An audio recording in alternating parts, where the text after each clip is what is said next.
You have to slow down a little bit for the court reporter. What were your expectations in going to meet him that night at the hotel room?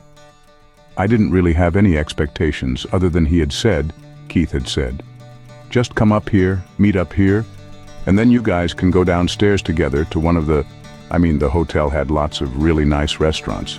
So we would just go down to have dinner. That was my only expectation, that I would have to have dinner that I didn't want to with somebody else.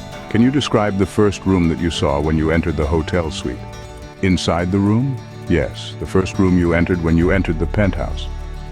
It wasn't really a room. It was like a foyer. What did it look like? It was just like a little area, round shape, black and white tiled floors in the center, a big, beautiful wooden table. It looked very heavy, like a mahogany or something, super fancy, with a big flower arrangement and a light above it, and it was very, very nice. Did you mention anything about the floor, the black and white tile? Did you mention that? I might have missed it. I apologize. Now describe, if you would, where you first encountered Mr. Trump inside of the hotel suite. It was right there inside of the doorway by the table with the flowers. And I called his name. I said, hello.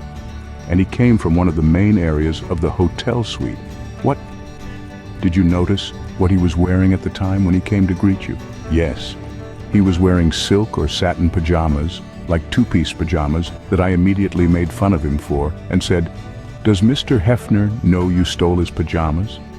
Who were you referring to when you said Mr. Hefner? Hugh Hefner, the owner of Playboy magazine. Was that someone known for wearing pajamas out in public? It was sort of his signature uniform. He wore satin pajamas all the time. What did Mr. Trump do when you said that? I told him to go change, and he obliged very politely. Did he come back at some point in a different outfit? Yes. What was he wearing? Just a dress shirt and dress pants. And what were you doing when he went to go change? Just kind of walking around, looking around the suite? It actually was very quick how fast he changed. It was a very big suite. You know, when you say hotel room, people often think of a hotel room that we are used to, and when you walk in, there is a bed, a dresser, and that's the connotation that people have in their head when you say a hotel room. This hotel room was 3 times the size of my apartment. What sort of rooms did you see in the hotel room? You walked in and... My apologies. What did you see in the suite? Suite. So you walked in this foyer that had a gigantic flower arrangement, as I said, and then you go into a living room area. That was also bigger than the living room in my first 3 houses, and it was carpet. And like I said, a full-size couch and chair and TV, and over to the left was like a bar thing, I guess.